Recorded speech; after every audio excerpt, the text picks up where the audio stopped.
자, 오늘은 130페이지까지 왔는데, 이제 계속해서 본문 내용을 읽어드리도록 하겠습니다.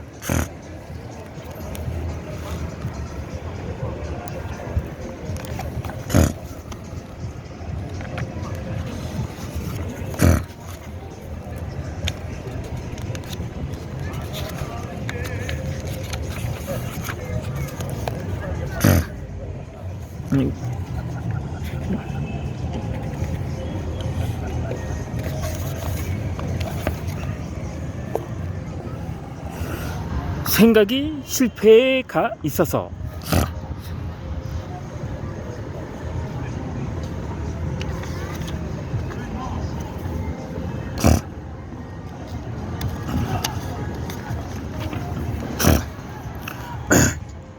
제일 중요한 부분인데, 어설퍼 보이는 사람은 일을 시켜서 하기는 한다.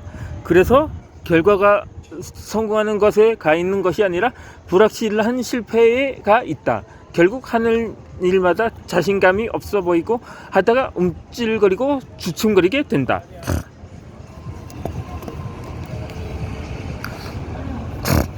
부모님이 못 믿어서 대신 해줘서. 부모님이 제일 실수하는 것 중에 하나가 어린 자녀가 하는 일은 뭔가 부족하고 어설프게 보는 것이다. 자녀가 처음 하는 일이라 어설퍼 보이는 것이 정상인데, 기지도 못하는 아이에게 날기를 바라는 부모 마음에서 다 해주려고 한다. 자녀가 해야 할 기회를 박탈하고 부모가 대신 다 하게 되는 경우가 있다. 3살 버릇 80까지 간다는 속담이 있죠. 한때 왕자병과 공주병이 유행한 적이 있는데, 그러한 현상은 여전히 우리 마음속에 내포되어 있는 거죠.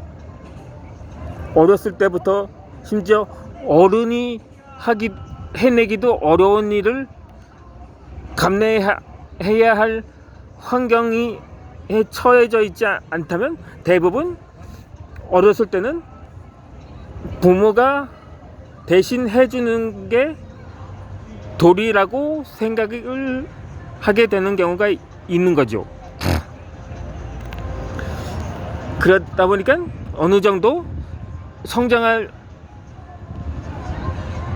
했는데도 그것은 그 아이가 이거는 부모님이 대신 해줄 수가 있구나 하고 은연중에 생각을 하게 되죠. 그러다 보니까 자신이 마치 사회에 나가서도 섬기기보다는 대접받고 싶어하는 충동을 갖게 되는 것입니다. 정말 자식을 위한다면 비록 어설퍼 보이지만 칭찬을 해서 일을 조금 더 자신감 있게 잘할 수 있도록 역량을 키워줘야 한다. 당신의 칭찬이 어디 가서 주눅 들지 않는 자녀를 있게 만든다. 평생을 자녀를 대신해서 살아줄 자신이 없다면 스스로 설 수 있도록 도와주는 것이 부모이다. 실패와 실수에 익숙해져 있어서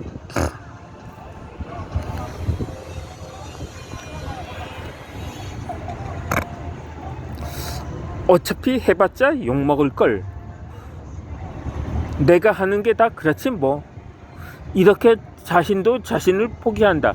그러나 만약에 칭찬을 해주면 그 사람에게 희망이 생긴다. 칭찬은 계속해서 듣고 싶은 중독성이 있다. 뭐지? 기분이 좋아. 나를 인정하기 시작해서. 지금 나보고 잘한다고 했어. 나도 할 수 있어. 칭찬은 끊임없는 연습을 하게 만든다. 칭찬을 또 듣고 싶기 때문이다. 나 이외에 사람을 키워주고 싶으면 칭찬을 해주자. 그러나 나 이외에 사람의 싹을 자르고 싶으면 비난하고 질책을 하라. 당신이 키워주고 칭찬을 해준 사람은 크면서 그 사람의 마음에는 당신이 우상으로 살아있다. 그러나 당신이 짓밟으려고 했던 사람이 오기로 크게 되면 당신에게 복수의 칼날을 갈게 되어 있다. 칭찬의 말 한마디가 주변 사람을 살리고 키워준다. 비난의 말 한마디가 당신의 적들로부터 추적당하는 삶으로 변하게 한다. 주변 사람들에게 한마디만 베풀어 보자. 당신에게는 이 의미 없는 칭찬일지라도 그들에게는 살아가는 희망의 씨앗이다.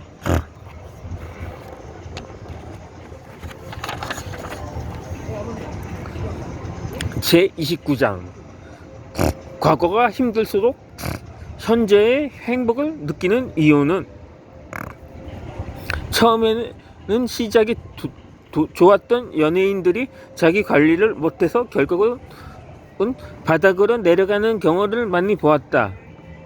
그리고 오랜 무명생활 끝에 결국 성공해서 꾸준히 사랑을 받는 연예인을 보았다. 처음부터 사랑받는 사람은 좌절을 맛보게 되고 처음에 힘들어도 나중에 사랑을 받는 사람은 오래도록 사랑을 유지하게 된다. 그 이유가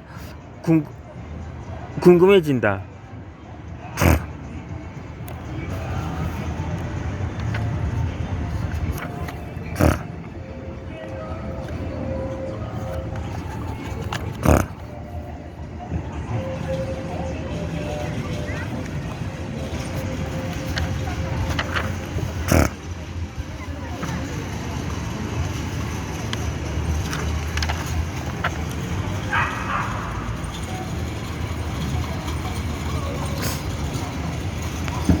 제30장 화를 내고 나서 잘하는 이유는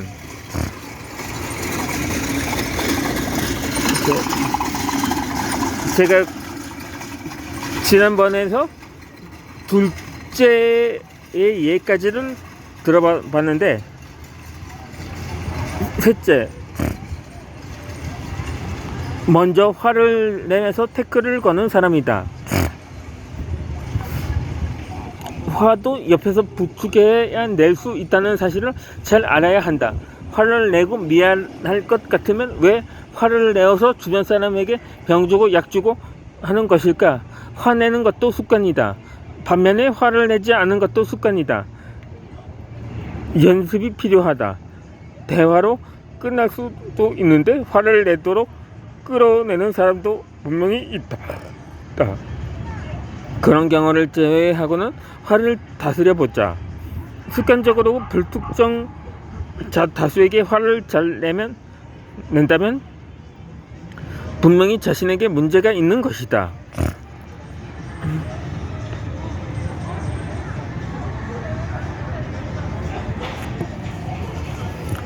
화를 다스리는 방법. 첫째, 대화로 풀어야 후회를 하지 않는다는 것을 명심하다. 아무리 돈이 많이 있어도 대화로 풀지 않으면 사회적으로 생매장을 당하게 된다. 대화의 기술을 익힐 생각을 해야지. 화를 내면 상대방이 움찔할 것이라는 생각을 버려라. 우리 사회에는 당신을 고발할 수 있는 사람이 많이 있다. 둘째, 화를 낼 이유를 찾기보다 화를 내지 않아야 하는 이유를 찾자. 화도 습관이다. 화를 잘 내는 사람을 보면 화를 낼 이유를 찾고 있다. 그것은 상대방의 단점을 찾으려고 하는 습관도 있을 것이다.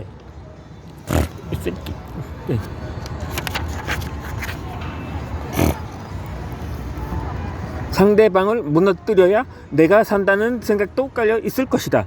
상대방의 장점을 찾으려고 하고 화를 내기보다 대화로 풀어 나가려는 마음을 더 가게.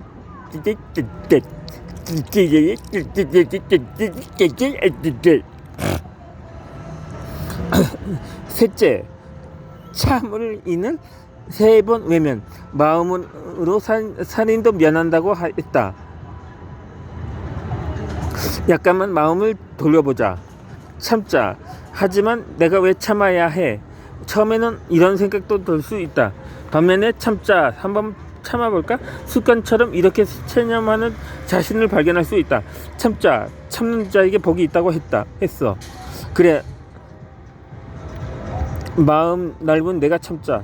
이렇게 스스로 위로를 하고 칭찬을 하는 자신을 발견할 수 있다.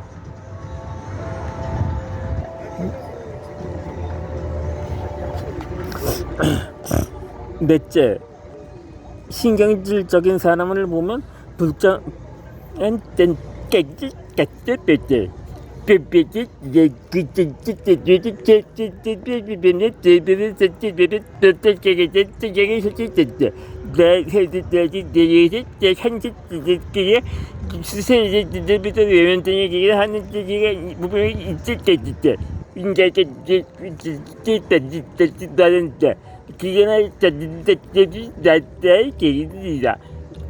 혹시 안지 반짝이는데 띠까득까득다.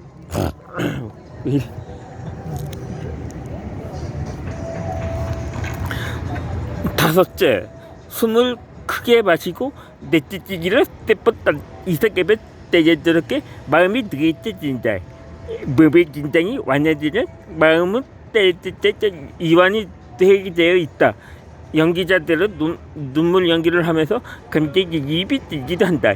눈물을 흘리니까 따띠디 떠우는 연기에 몰입을 하기도 한다. 우는 연기를 즐겨진다. 몸이 하면 마음도 따라 하게 된다. 때 화를 보면 난 어떻게 떨지 말아야지 하고 생각하며 배워보자. 나 같으면 이렇게 했을 텐데 그게 바로 당신이 살아가는 이때가는 중인 것이다.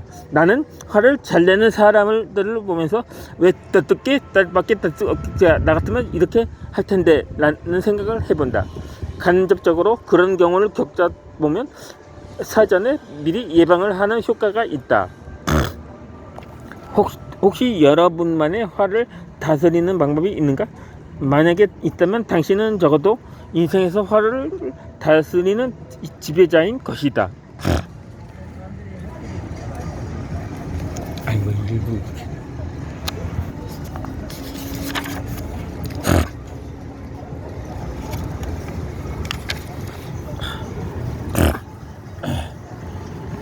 제31장 눈치 있는 사람이 성공한다.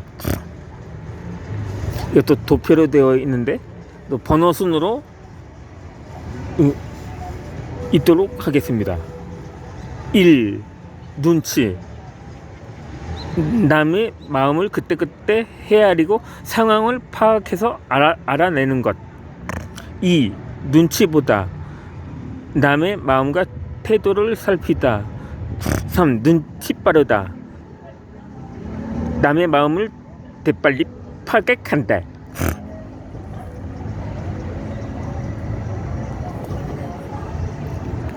눈티를 봐야 할까 안 봐야 할까? 나는 눈티를 봐야 한다고 생각한다.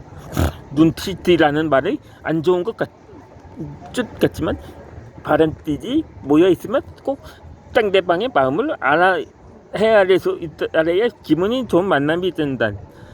만남에는 꼭 눈띠가 필요하다.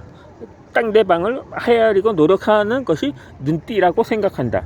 그래서 눈띠를 전혀 안 보는 사람은 뜻으로 당당해 보인다고 딱하걸 한다.